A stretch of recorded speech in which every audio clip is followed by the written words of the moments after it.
as I was saying previously, beginning in the early days of Hatshepsut's reign, she was the regent for her son, meaning she was to rule the throne until such time as her son came of age to become pharaoh.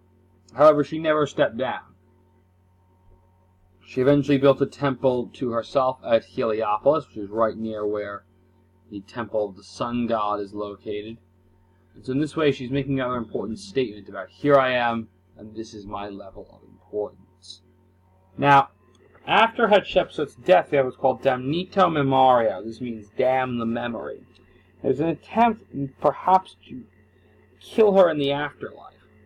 Or it might have simply been the result of religious issues. But at any rate, Hatshepsut's son orders that every image of her be rounded up and be thrown into a pit and sealed, in order to make everyone forget about the reign of Hatshepsut. Ironically, because he did this, we actually have more images of Hatshepsut than any other pharaoh, because that pit inevitably preserved evidence of Hatshepsut's reign. So the Amarna period. So as the 18th dynasty draws on, we have a king named Akhenaten. Now Akhenaten eventually began to reform the Egyptian religion. He believed that there was only one god, the god of the sun disk, Aten. This was Egypt's first experiment with monotheism. And as a result, the pharaoh was no longer a god, which had some interesting results. And one of these is the idea of veristic portraiture, portraiture that shows the physical flaws of the pharaoh. So if you look at the individuals shown in this painting, they're very skinny, sagging belly. This is all very deliberate to show the physical flaws of the pharaoh. Now, during Akhenaten's reign, his queen's name was Nefertiti. Now, she was his chief wife. She was also sub-Saharan African, so she was the first black queen of Egypt. And she had no relation to Akhenaten. So, one factor which often surprises and disgusts modern students of Egypt is the fact that in order to maintain power and wealth within the family, pharaohs would often wed their own sisters. One thing that made Nefertiti so unique in her own time was the fact that she was not related to Akhenaten.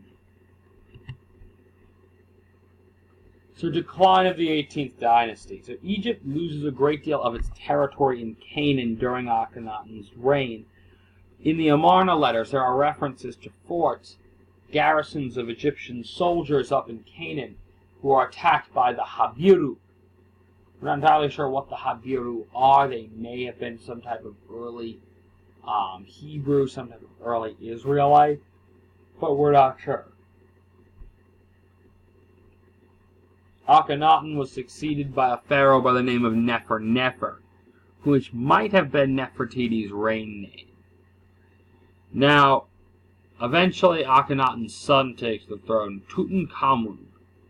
Now, he was originally named Tutenaten in honor of Aten, the one god worshipped by the Egyptians under Amarna period law.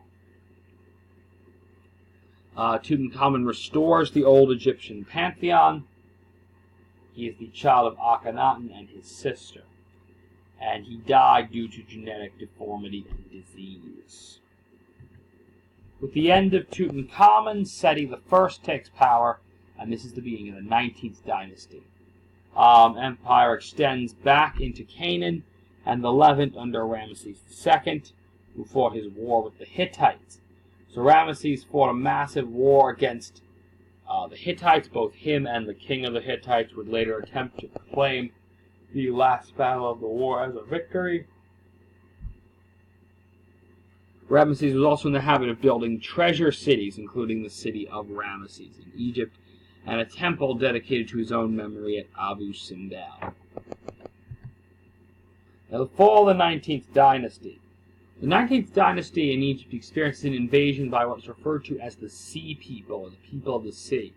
No one's entirely sure who these Sea People were, only that they attacked and showed a great deal of skill launching raiding parties from the sea. It's often been speculated they may have been inhabitants of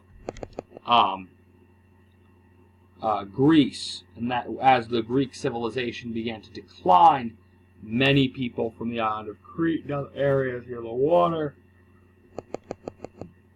set sail, and they're the ones who ultimately were the sea people, but it's unclear if that's actually the case or not. So then we have the Nubian pharaohs. Now, the Nubian pharaohs began from what's now Ethiopia.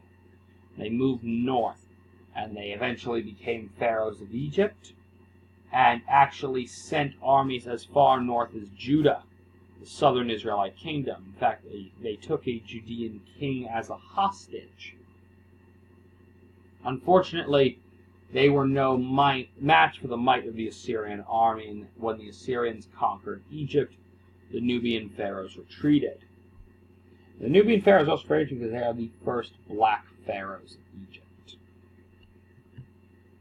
And that brings us to the conclusion of our ancient Egypt presentation. Thank you so much. Have a good afternoon.